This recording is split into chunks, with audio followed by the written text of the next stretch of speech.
So imagine this. Every single Christmas, you walk to the mailbox and you see your family's Christmas card sitting right there on the counter.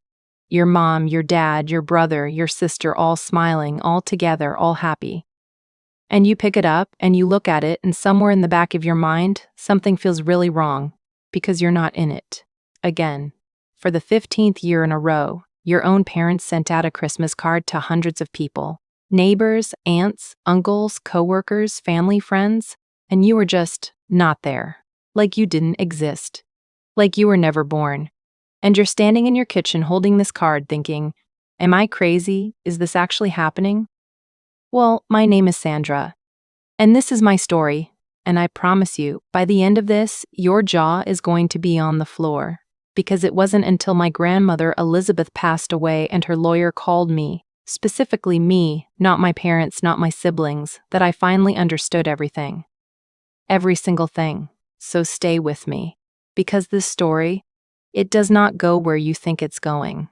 Let me take you back to the beginning because you need to understand what kind of family I grew up in. On the outside, we looked perfect. My parents, Carol and David, were that couple in the neighborhood. Nice house, nice cars, church every Sunday, neighbors loved them. My dad coached Little League. My mom organized the school bake sale every year. To everyone else looking in, we were the dream family, but inside that house, it was a completely different story. There was always this invisible line that I was on the wrong side of. My brother James got new sneakers every school year. I got hand-me-downs from cousins I barely knew. James got a car for his 16th birthday. I got a bus pass. James had his college paid for without a single conversation. I was told to figure it out on my own. And every single time I asked why, every time I even hinted that something seemed unfair, my mom would look at me with this tired expression and say, Sandra, not everything is about you. And I would shrink. Because what do you do when your own mother says that? You start to believe her. You start to think maybe you really are too sensitive. Maybe you really are imagining things. Maybe this is just normal and you're the problem. But here's the thing I couldn't explain away. The Christmas cards. Because you can tell yourself a lot of things. You can rationalize hand-me-downs and unequal treatment and being talked over at dinner. But a Christmas card is physical. It's printed. It's mailed to hundreds of people. And for 15 years, my face was never in it. Not once. The first time it happened, I was 9 years old. My mom took the whole family to get photos done at JCPenney. You know the kind, everyone in matching outfits, the little fake Christmas tree in the background. But that day, I had a fever. I was genuinely sick, and my mom said it was fine. We'd reschedule. We never rescheduled. The card went out without me. I told myself it was an accident. The second year, I was 10. I was healthy. I was home. My mom said they were doing the photos on a Saturday afternoon. That Saturday, she dropped me off at my aunt's house in the morning and didn't come back until evening. The card went out. No, Sandra. I asked my mom about it and she said they had already sent the cards before she could add me. I was 10. I didn't know how to argue with that. But even at 10, something in my stomach said this isn't right. And now here's where I need you to really pay attention. Because by year 5, I stopped asking questions. By year 8, I stopped expecting to be included. By year 12, I had just accepted it as this quiet, painful thing that was just part of my life. I had convinced myself it didn't matter. I had a job, I had friends, I had my own little apartment. I had built a life outside of that house. But every December, without fail, I would see that card. On social media, on my aunt's fridge, on my coworker's desk because, yes, my parents sent it to my coworker without telling me, and every single time that old wound would crack open just a little bit, and I would spend the next few days pretending I was fine. But there's something I haven't told you yet. Something that was happening on the other side of this whole picture. Something involving my grandmother Elizabeth. And once I tell you this part, everything is going to start making a very different kind of sense. My grandmother Elizabeth was not like my parents. She was warm and quiet, and she always had this way of looking at you like she actually saw you. Not the version of you that was convenient, but the real you. She lived about 2 hours away, in this old farmhouse that smelled like cedar and cinnamon, and every time I visited her, I felt like I could breathe again.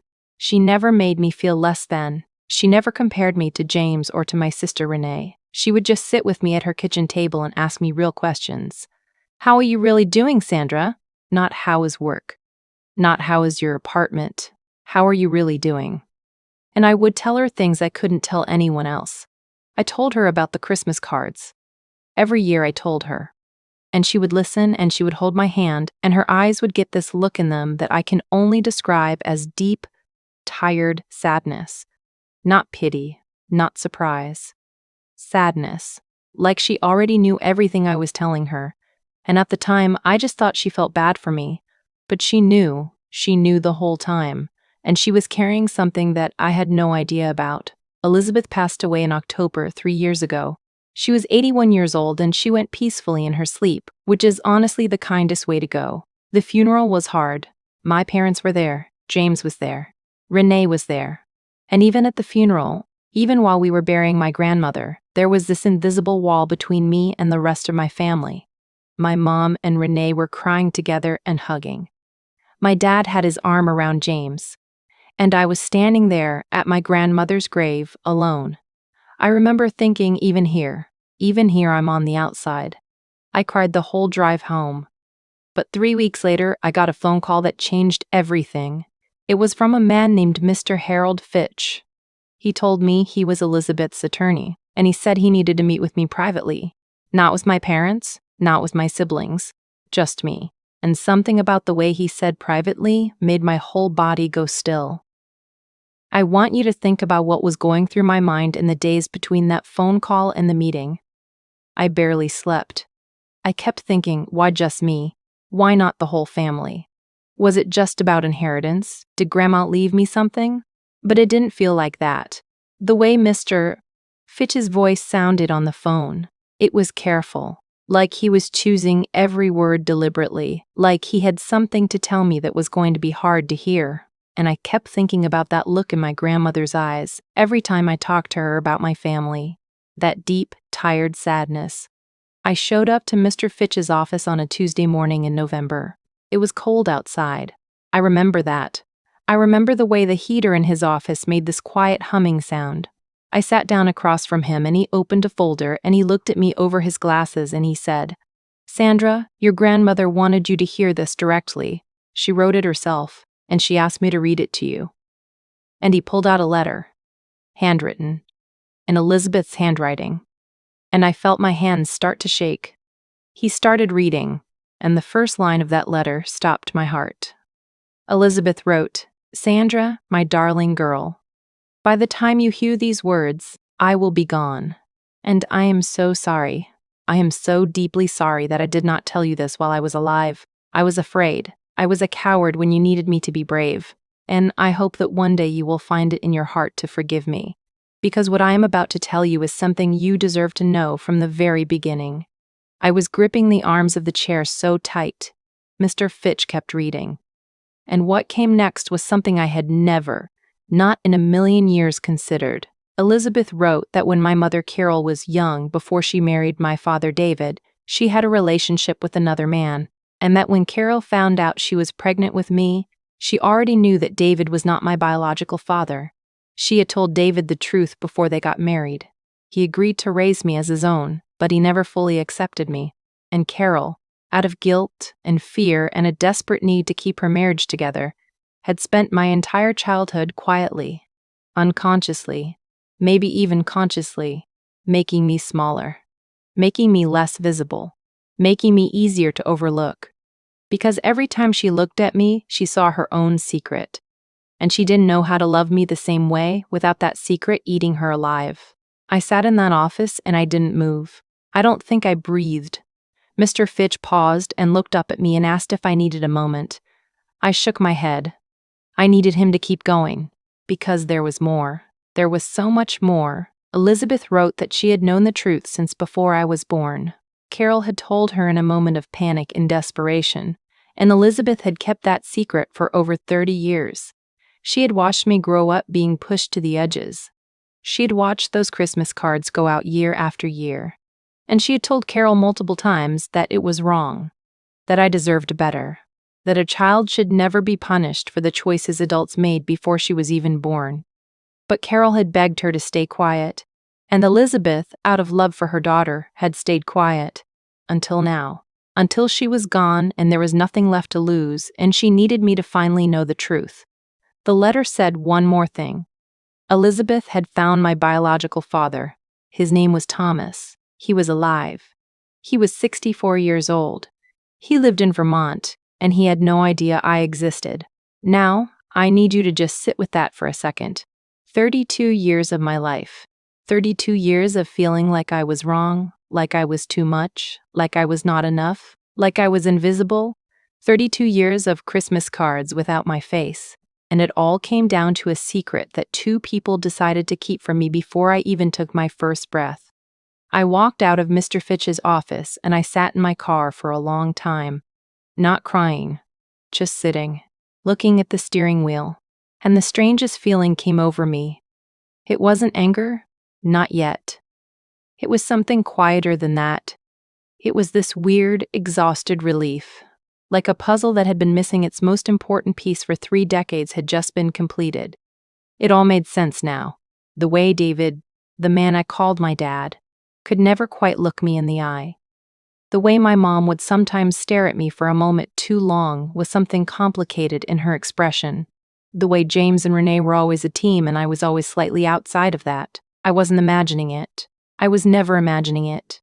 It was real. It was always real. I confronted my mother 2 weeks later. I drove to my parents' house on a Sunday afternoon, and I sat across from her at the kitchen table. The same kitchen table where she had told me 100 times that I was too sensitive, and I put a copy of the letter down in front of her. And I watched her face. She looked at the letter, and she looked at me, and something in her completely collapsed. She started crying before she said a single word. And when she finally spoke, she didn't say I'm sorry. She said, I was trying to protect my marriage. And in that moment, I understood something really profound and really painful. She had been protecting her marriage for 32 years, and I was the cost of that protection. I was the thing that had to stay small and quiet and outside the frame so that everything else could stay intact. I didn't yell at her. I didn't throw anything. I just looked at her and I said, every Christmas card, Mom, 15 years of Christmas cards. And she just cried. She couldn't answer me. She had no answer for that. Some things don't have answers that are good enough. Here's what happened after. I reached out to Thomas. It took me almost 4 months to work up the courage to do it. Mr. Fitch had given me his contact information, and it just sat in my phone for weeks. I would open the contact, look at the number, and close my phone again. What do you even say? Hi, I'm your daughter, a woman you've never met. You had no idea I existed, surprise. But eventually I sent him a letter. An actual handwritten letter because I felt like that was the right way to do it. I told him who I was. I told him what I had learned. I told him I wasn't looking for anything from him except maybe the truth about who I was. 2 weeks later, he called me. And his voice was the most surreal thing I had ever heard in my life. Because in it, somehow, I heard something familiar.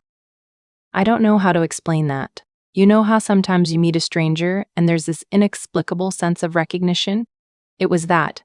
He was crying on the phone within the first 5 minutes. He told me he had thought about Carol over the years and wondered, but he had moved on, gotten married, had 2 sons. He had no idea. And when I told him about the Christmas cards, about my whole childhood, he went very quiet. And then he said, I am so sorry that you paid for something that was never your fault. And I lost it. I completely broke down. Because that was the thing I had needed someone to say to me for 32 years. It was never your fault, so where am I now? It's been 3 years since that meeting with Mr. Fitch. Thomas and I have had many phone calls, a few visits. It's not a perfectly easy relationship. How could it be? But it's real, and it's honest, and it's something I am incredibly grateful for. My relationship with my parents is complicated. I'm not going to pretend it's all resolved. My mother and I speak occasionally, but there is a distance now that didn't used to have a name, and now does. David, the man who raised me, and I have barely spoken. I think he carries his own guilt and his own pain, and doesn't know how to bring it to me. And maybe someday we will find a way to talk about it. Maybe we won't. I have stopped waiting for people to give me something they've already shown me they can't give. My grandmother Elizabeth. I have thought about her so much since all of this. I used to feel a flicker of anger at her for not telling me sooner. And honestly, that flicker still comes sometimes. But mostly what I feel is gratitude. Because she made sure I knew, even if it was at the end, even if it was through a lawyer, even if she was too afraid to say it to my face, she made sure that I knew.